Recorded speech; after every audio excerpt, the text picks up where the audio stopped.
Sumner, Wilson, and Robertson County have companies that produce products for the automobile industry.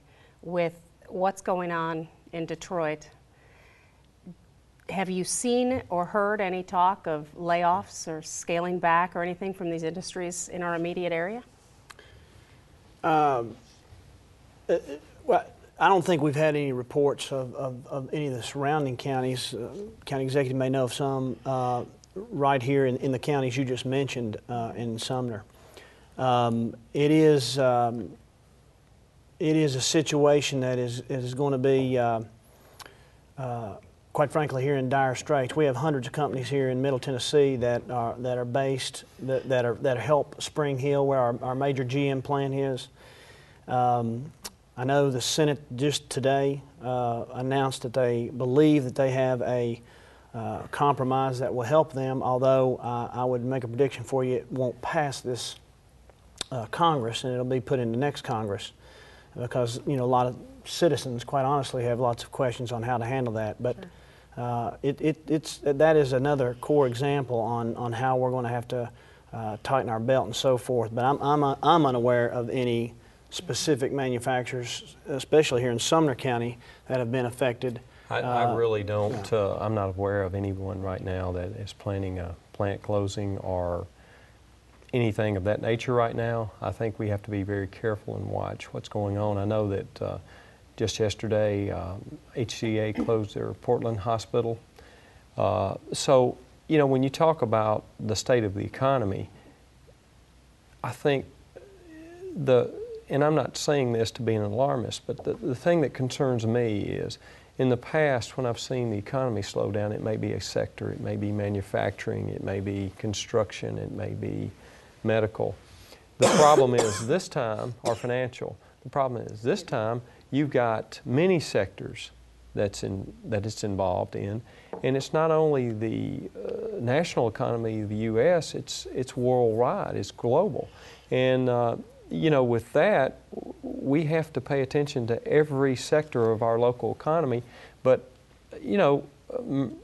really reiterating what Paul's saying, we're very fortunate in Middle Tennessee and Sumner County that we have not experienced the slowdown that many parts of the nation have. And I was talking to a realtor the other day, and they said that new home values have declined in our county by 17%. And they were saying that that's amazingly good. I know that sounds kind of crazy. They say in some parts of the country that new home values have declined 70% or more.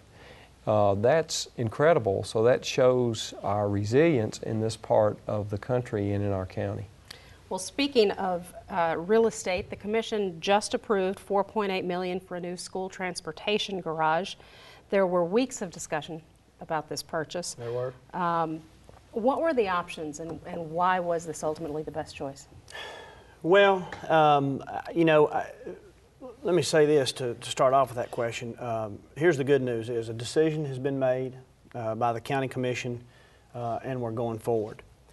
I think to answer your question is quite honestly just good government at work. I mean, when you're going to spend almost $5 million of taxpayers' money, you would hope that there's going to be some good debate. Sure. And there were folks that were on the surface from day one for the project, and there were some that just had some questions. And what we had to do is we had to simply work through some of those questions.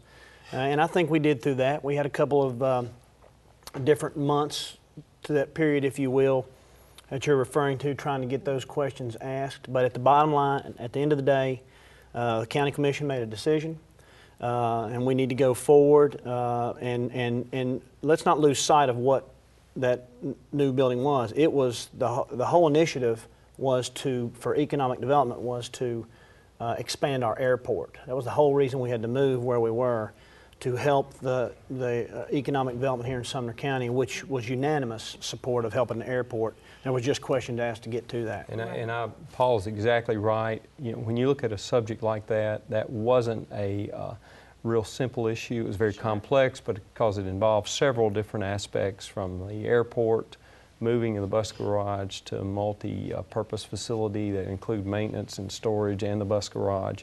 And I think ultimately, in the end, a lot of tough questions were asked, and democracy played its role, and everything worked out. And I think we're all supportive of what's going on, and hopefully it is the right decision. It usually is when the people have a say and the right questions are asked. And I feel good about it. We're going to move on, and we're going on to the next subject, right, Paul? That's right. Well,